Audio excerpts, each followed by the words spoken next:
बांग्लादेश में फिर से हिंसक प्रदर्शनों का दौर जारी हो गया है। इस बीच में खबर ये आ रही है कि मोहम्मद यूनुस जो अंतरिम सरकार के प्रमुख हैं, उन्होंने अपना परिवार विदेश भेज दिया है। पुष्टि नहीं हुई लेकिन खबर आ रही है। साथ ही ये भी बात आ रही है कि इस हिंसा के पीछे एक बड़ी साजिश है। ये भारत विरोधी हिंसा यूं ही सामान्य रूप में नहीं हुई है। जो अखबार हैं बड़े, उनके दफ्तरों के आगे भी प्रदर्शन हो रहे हैं। एक हिंदू की भीड़ ने पीट पीट कर हत्या भी कर दी है और एक जो है वो हिंसक प्रदर्शन में घायल हुआ छात्र नेता, मतलब कट्टरवादी जमात वाला जो है, कट्टर जो मुस्लिम नेता है, वो उसकी मौत हुई थी, गोली लगी थी और यूनुस सरकार ने इलाज के लिए सिंगापुर भेजा। सिंगापुर में उसकी मौत हुई, राष्ट्रीय शोक घोषित कर दिया उसका, और अब कह रहा है कि जो हत्यारे हैं उनको हम पकड़ेंगे। लेकिन ये सब दिखावे की चीजें हैं, अंदर में बहुत कुछ हो रहा है। इस पूरे हिंसा के पीछे, हिंसक प्रदर्शनों के पीछे क्या साजिश है, यूनुस का क्या खेल है, इन सब चीजों को हम समझने की कोशिश करेंगे बिटवीन द लाइंस विद नीलू रंजन में। और हाँ, हमारा चैनल आप सब्सक्राइब करना ना भूलिएगा और आइकन बटन भी दबाइएगा ताकि नया वीडियो आए तो आपको नोटिफिकेशन मिल सके। और दूसरी बात कि अपनी राय आप जरूर दीजिएगा, कमेंट कीजिएगा कमेंट बॉक्स में जाके, क्योंकि आपकी राय महत्वपूर्ण है। उससे नए नए पर्सपेक्टिव मिलते हैं, नई नई जानकारियां मिलती हैं, जिसके आधार पर हम वीडियो को और बेहतर आगे बना सकते हैं।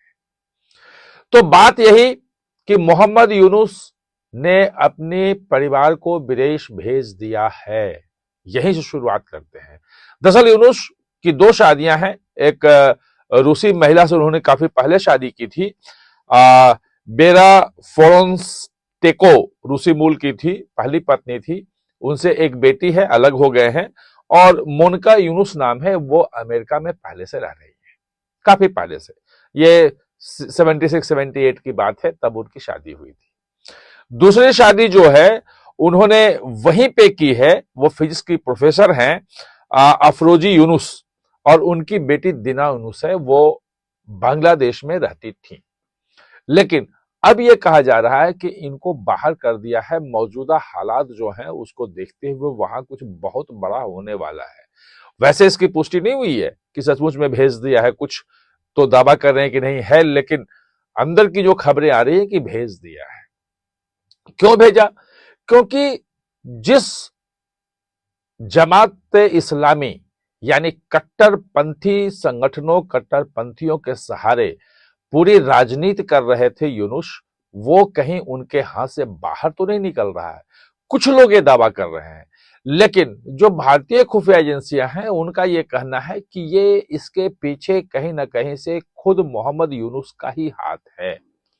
जो भारत विरोधी, भारत कॉन्सुलेट पे, भारत के दूतावासों पे जो हमले हो रहे हैं और जो हिंसक प्रदर्शन हो रहे हैं, जो हिंदू की हत्या की जा रही है और पूरे बांग्लादेश में बवाल मच रहा है, उसके पीछे हाथ जो है वो मोहम्मद यूनुस का खुद का है। वो खुद ये सब करवा रहा है। क्यों करवा रहा है, ये भी चौंकाने वाली बात है।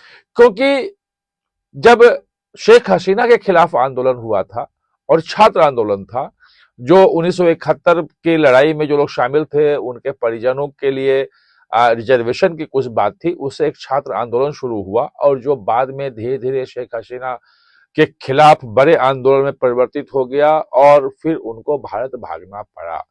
मोहम्मद यूनुस ने उस वक्त कहा था, उसके बाद 2 महीने बाद ही अमेरिका गए थे, तो वहां एक इंटरव्यू में कहा था कि शेख हसीना के खिलाफ आंदोलन जो था सिर्फ छात्रों के आंदोलन से नहीं भागी, इसके पीछे एक सोची समझी बड़ी साजिश थी, एक रणनीति थी, जिस रणनीति के तहत शेख हसीना के खिलाफ जो है वो बड़ा आंदोलन खड़ा किया गया, उनके घर पे हमले करवाए गए और उनको भागने पे मजबूर किया गया।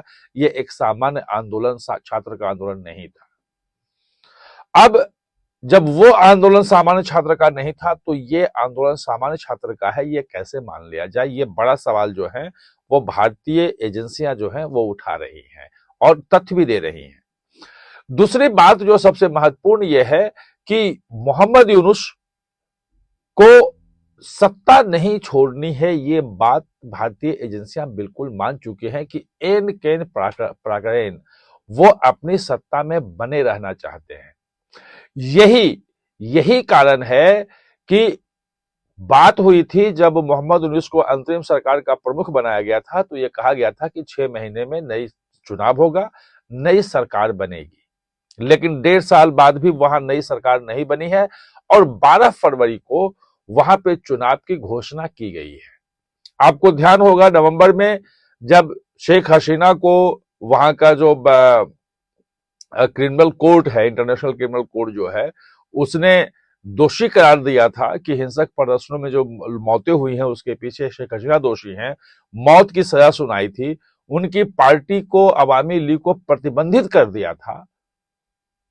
तब शेख हसीना ने इंटरव्यू दिया था, उस वक्त भी दिया था, उसके बाद भी कई जगह पे उस प्रकाशित भी इंटरव्यू हुआ, उसमें उन्होंने कहा था कि मोहम्मद यूनुस जो है वो भले 12 फरवरी को चुनाव करवाने की बात कर रहा हो लेकिन चुनाव नहीं करवाएगा, वो किसी न किसी प्रकार से रोक लेगा। और वहां जो स्थिति है, जो अभी जो हिंसक अगर भारत विरोधी हिंसक प्रदर्शन होना होता कि शेख हसीना को बांग्लादेश वापस लौटाओ, उसको फांसी देंगे, वो अपना मांग कर रहे हैं, तो उसी वक्त हुआ होता जब कोर्ट का फैसला आया था, क्रिमिनल कोर्ट का, उसी वक्त हो जाता प्रदर्शन कि भाई अब हमारे यहाँ वांछित है वो, उनको मौत की सजा भी हमें लौटाओ। लेकिन अब चुनाव का जब 1.5 महीना रह गया है तब ये हिंसक प्रदर्शन क्यों हो रहे हैं? वो उसके पीछे एक साजिश ये बताई जा रही है कि मोहम्मद यूनुस ये बहाना बना करके कि आंतरिक सुरक्षा के हालात ठीक नहीं हैं, ऐसे में चुनाव नहीं करवाए जा सकते हैं। ये बहानेबाजी की बात मोहम्मद यूनुस कर रहा है और ये बहानेबाजी भारत विरोधी अगर पूरा सेंटिमेंट रहा वहां पे कि भारत जो है वो उसके खिलाफ हिंसक प्रदर्शन हो, सब कुछ हो, भारत विरोधी तमाम चीजें हो, जमाते इस्लामी का तो प्रतिबंध हटा ही लिया था, उसके तमाम नेता बाहर आ गए हैं, जो यूनिवर्सिटी के छात्र जो चुनाव हो रहे हैं उसमें जमाते इस्लामी जीत भी रहा है।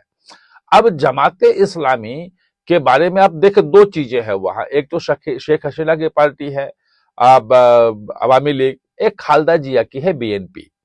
अब खालदा जिया भी बीमार हैं, अंतिम समय में हैं, लंदन में उनका इलाज चल रहा है, वहां भी कोई नेतृत्व नहीं है। शेख हसीना प्रतिबंधित है, भारत में है, उनकी पार्टी प्रतिबंधित हो गई है, तो उसमें भी अब कोई बचा नहीं है। दोनों पार्टियां जो है वो हालत उनकी खराब है। ऐसे में जो जमाते इस्लामी है उसकी जीत सुनिश्चित मानी जा रही है कि कहीं ना कहीं जमाते इस्लामी समर्थित जो पार्टियां हैं, जो कट्टर जो है, वो जीत जाएंगे। और ये तो यूनुस चाहता ही था, इसलिए उसने प्रतिबंधित किया है। लेकिन यूनुस की समस्या ये है कि वो ये चाहता है कि जमाते इस्लामी जो भी कट्टरपंथी लोग हैं वो उसका ही समर्थन करें। आर्मी सहयोग नहीं कर रही है। आर्मी का कहना है कि भाई चुनाव होना चाहिए, वैसे बैकग्राउंड में है, वो खुल के नहीं बोल रहा है। मतलब शेख हसीना को मौत की सजा दी गई, वो सब सुनाया गया, प्रतिबंधित किया गया अवामी लीग को, तभी उसने कुछ नहीं कहा। लेकिन फिर भी ये कहा जा रहा है वहां से, एजेंसियां हमारी एजेंसी बता रही हैं कि वहां आर्मी अभी फिलहाल कुछ ना कुछ न्यूट्रल है और जिस रास्ते पे ले जाना चाहते हैं यूनुस, उससे वो खुश नहीं है। लेकिन वो खुल के नहीं आ रहा है, वो लेकिन चाहता है कि वहां चुनाव हो, एक लोकतंत्र लौटे और उसके हिसाब से वहां सरकार लौटे। यूनुस को लग रहा है कि अगर चुनाव हुए तो उसका तो जाना तय हो गया है, वो तो जाएगा ही जाएगा, चाहे जिसकी सरकार बन जाए। तो वहां पे ऐसी अराजकता फैला दो, इस ऐसे हालात पैदा कर दो कि वहां पे चुनाव ही ना हो।